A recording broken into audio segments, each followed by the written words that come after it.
MC के भाई के बारे में बताया जाता है, यंग किंग जंग, यंग हाओ अरिन का स्टेप ब्रदर। एमसी कहता है, मैं पिछले 3 महीनों से अपने परिवार के बहुत करीब आ गया हूँ। अपने पिछले जीवन में मैंने कभी भी किंग जंग से बात नहीं की। जब किंग जंग क्लैन का सीक्रेट मार्शल आर्ट सीख रहा था, तभी उसे क्यूब ब्लॉकेज का सामना करना पड़ा था। उसके बाद वो कुछ भी करने में असमर्थ हो गया। इसके कारण तियानजोंग क्लैन का प्रभाव खत्म हो गया और वो यूजी क्लैन की एक ब्रांच बनकर रह गया। एमसी का भाई कहता है, बट हाओ अरिन, क्या तुम्हारे लिए ठीक है कि तुम जो दवाइयां ले रहे थे उन्हें अब लेना बंद कर दो? एमसी कहता है, उन्हीं दवाइयों ने मुझे इतना मोटा बना दिया था। भाई तुम कब मोटे थे?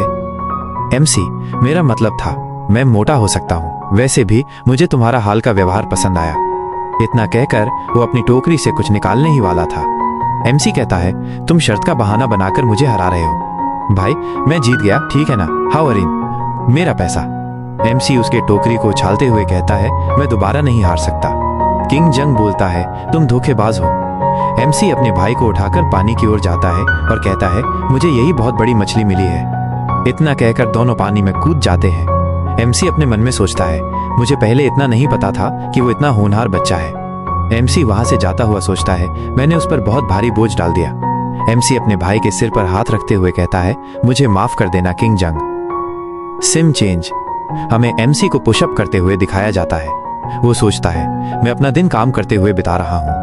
मार्शल आर्ट ट्रेनिंग शुरू करने से पहले मुझे ये सुनिश्चित करना होगा कि मैं बुरी तरह से फिट हूँ। कभी कभी चिंता होती है कि उस बुरे आदमी की एनर्जी मेरे साथ फिर से कुछ बुरा कर सकती है, लेकिन अब तक इसने मेरे लिए कोई परेशानी पैदा नहीं की है। हालांकि उस घटना के कारण जहां उसकी एनर्जी अचानक बढ़ गई थी, मैंने हर सुबह झरने के नीचे ध्यान करने की आदत डाल दी है। एमसी नहाकर बाहर आता है, तभी कोई उसे तौलिया देता है।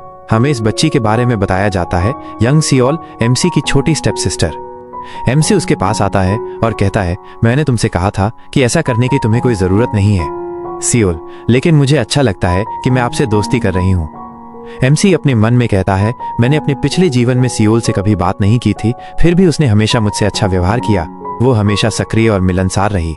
वो आतिशबाजी जैसे कार्यक्रमों में भाग लेना पसंद करती थी और मुझे अपने साथ ले जाने का ऑफर देती थी, लेकिन मैंने उसे दोनों बार मना कर दिया। वो हमारी आखिरी बातचीत थी। फेस्टिवल के रास्ते में उसकी हत्या कर दी गई थी और पिता ने इसकी पर्सनली जांच की, लेकिन कुछ ही समय बाद उनकी भी हत्या कर दी गई। एमसी सोचता है, सियोलन ने मुझसे 2 बार बाहर चलने के लिए कहा था, एक मून फेस्टिवल और दूसरा योंग क्लैन का त्योहार। उसी फेस्टिवल के दौरान उसकी हत्या कर दी गई थी। सीन वापस प्रेजेंट में आता है। एमसी पुकारता है, सियोन, क्या तुमने नहीं कहा था कि मून फेस्टिवल आज है? सियोन खुश होकर कहती है, मुझे लगा कि आप भूल गए हैं। क्या आप सच में मेरे साथ चलोगे? एमसी कपड़े पहनते हुए कहता है, हाँ बिल्कुल आऊंगा। सियोन, क्या हमें आपके लिए खरीदारी करनी चाहिए? एमसी अपने मन में सोचता है, ये मेरे लिए जीवन जीने का एक और अनमोल अवसर है। मैं वो चीजें दोबारा नहीं होने दूंगा। हमें रेड मून दिखाया जाता है। एमसी कहता है, ऐसा करने के लिए मुझे मजबूत बनने की जरूरत है। मुझे बहुत ज्यादा मजबूत बनना होगा अपने परिवार की रक्षा के लिए और अपने क्लैन का गौरव वापस लाने के लिए। हमें कुछ लोग रनिंग करते हुए दिखते हैं, उनमें से एमसी भी दौड़ रहा होता है। एमसी कहता है, ओरिजिनली इस समय मैं अपने कमरे में दवा पी रहा था। मैं किताबें पढ़ता था और बाहर बिल्कुल नहीं जाता था, लेकिन अब सब कुछ बदल जाएगा। विडंबना ये है कि ये सब उस बूढ़े आदमी की ओमनिया सोरा के कारण हुआ, जो मुझे हिलने पर मजबूर कर गई। मैं अपने कमजोर शरीर का टेस्ट करना चाहता हूँ। इतने में एमसी को पीछे से कोई आवाज देता है, हाओ अरिन। एमसी पीछे मुड़कर देखता है और बोलता है, फादर। एमसी का डैड मुस्कुराते हुए कहता है, बेटा तुम सच में बहुत बदल गए हो। मेरा बेटा बड़ा हो गया है। एमसी कहता है, डैड दूसरे डिसाइपल्स देख रहे हैं। डैड हंसते हुए कहता है, क्या वो मायने रखता है? डैड, क्या तुम ऑफिशियली हमारे क्लैन का मार्शल आर्ट सीखना चाहते हो, सिर्फ फिजिकल एक्सरसाइज करने की बजाय? एमसी, मैं भी यही सोच रहा था पिताजी। डैड हंसते हुए कहता है, क्या सच में? तो मैं तुम्हारे लिए एक नया ट्रेनिंग राउंड की व्यवस्था कराता हूँ। दरअसल मेरे मन में कोई है। एमसी, वह कौन हो सकता है? तभी पीछे से कोई भागता हुआ आता है और कहता है, ब्रदर। सियोल भागती हुई आकर एमसी को गले लगाती है। डैड कहता है, अब तो तुम अपने भाई को ही देखती हो, अपने पिता को तो नजरअंदाज करती हो।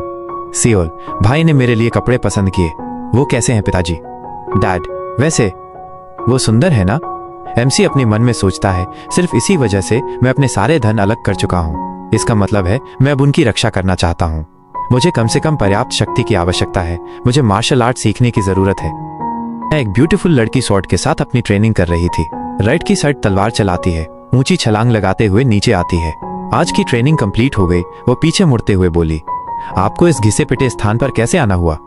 हमें इस लड़की के बारे में बताया जाता है, ड्रैगन फ्लावर सोर्ड मो ब्यंग, यंग मास्टर योंग। एमसी प्रणाम करते हुए बोला, इसका बहुत समय हो गया है, वास्तव में मुझे आपसे कुछ पूछना है।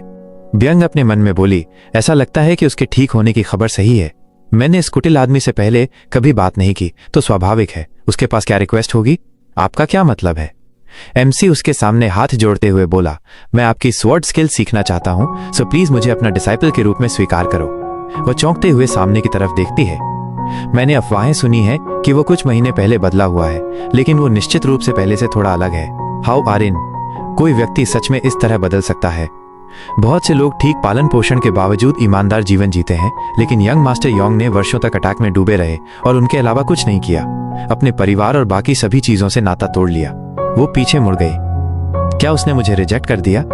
एमसी उसे रुकते हुए बोला, क्या आप मुझे रीजन बता सकती हैं? ब्यंग बोली, मैं कारण की जांच में व्यस्त हूँ।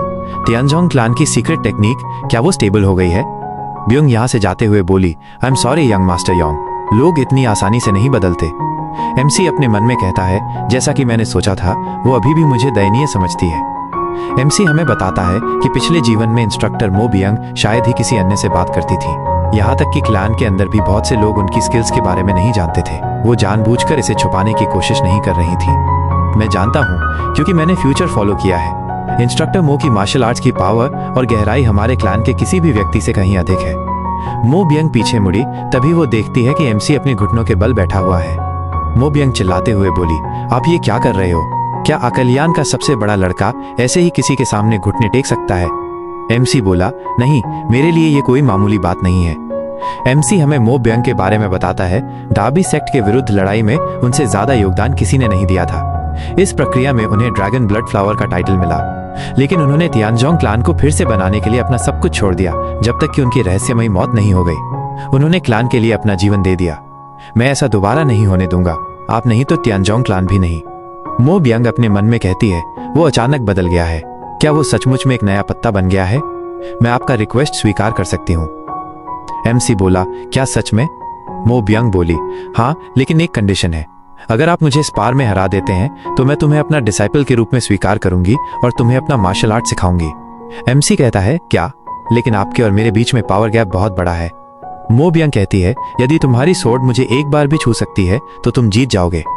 मो ब्यंग अपने मन में बोली, लेकिन निसंदेह ऐसा कभी नहीं होगा। इसके अलावा ड्यूअल में मैं अपने QI या तियानजोंग क्लान की मार्शल आर्ट्स का उपयोग नहीं करूंगी। मो ब्यंग बोली, क्या आप एक्सेप्ट करते हो? इतना कहकर दोनों एक दूसरे की आंखों में देखते हैं। एमसी कहता है, मैंने पीछे हटने के बारे में भी सोचा है, पर ट्रेनिंग लेने की पूरी कोशिश करी है।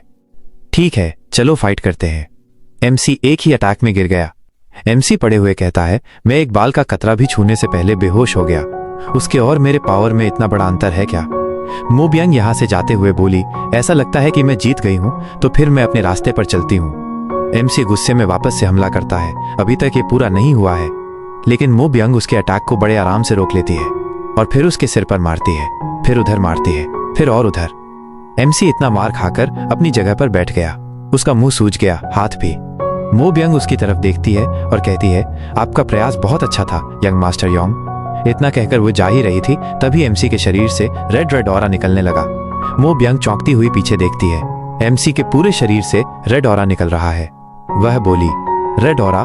ये तो तियानजोंग क्लान का मार्शल आर्ट नहीं है। तलवार निकालते हुए बोली, बस ये क्या है?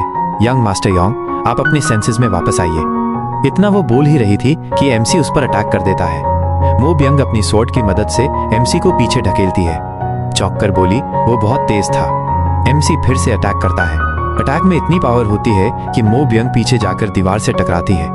मो ब्यंग दीवार से टकराकर कहती है, नहीं। एमसी का अगला अटैक उसे बिल्कुल पास आ गया। उसकी स्वॉर्ड मो ब्यंग की गर्दन को काटने ही वाली थी। मो ब्यंग अपने मन में कहती है, ये खतरनाक है, मेरे पास इसे काउंटर करने के अलावा कोई विकल्प नहीं है। तभी अपनी स्वॉर्ड निकालते हुए बोली, sleeping dragon emperor sword technique का फर्स्ट फॉर्म। वो हमला करने जा ही रही थी कि एमसी की स्वॉर्ड उसके ठीक सामने रुक जाती है। वह चौंक कर साइड में देखती है। एमसी मुस्कुराते हुए बोला, मैंने तुम्हें छू लिया, ड्रैगन फ्लावर स्वॉर्ड। इतना कहकर एमसी बेहोश हो जाता है। मो ब्यंग पीछे की तरफ देखती है। एमसी के अटैक से पीछे की दीवार आधी टूट चुकी थी। मो ब्यंग कहती है, बस। वो क्या था?